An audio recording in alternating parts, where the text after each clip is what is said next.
Americans for Prosperity in South Dakota, along with multiple guest speakers, held a sit-down discussion in Sioux Falls earlier today. Yeah, some of those guest speakers included Senator John Thune and Lincoln County Sheriff Steve Swenson. Parker Brown was there and brings us the story in studio tonight. Parker. Hey Brian and Andrea, the central topic of the discussion was immigration and the southern border. Members of the AFP and many state leaders just got back from Texas to see challenges at the border firsthand.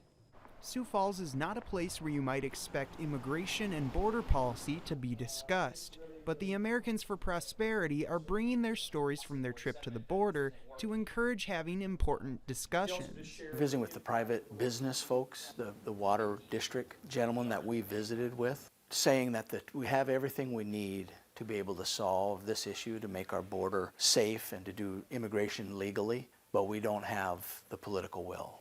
South Dakota may be hundreds of miles from the southern border, but issues at the border continue to have an impact on communities across the state. When you see some of the problems with fentanyl and methamphetamine and trafficking, every state kind of becomes a border issue. So this has implications for law enforcement, has national security implications. Border policy is a multifaceted issue that doesn't just impact national security.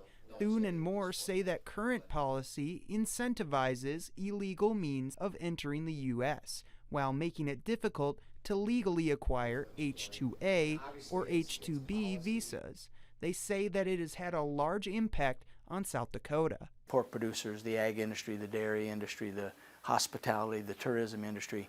The visa issue is obviously a huge hindrance for them, opening up more opportunity for immigrants to come here and work, strengthens our economy. We're a country of immigrants, and we need to figure out a way on this border, the southern border, to legally make immigration just better. Border and immigration policy is an issue that divides along partisan lines. Finding bipartisan solutions might be difficult, but not impossible. Just because you can't do everything doesn't mean you shouldn't do something. I think you've got to look at the areas where you agree, and there are some general areas of agreement, and start moving forward. Senator Thune also stopped by our studio earlier in the day. You can view our full conversation with him on immigration, the Farm Bill, and more on our website. Brian and Andrea. All right, Parker, thank you.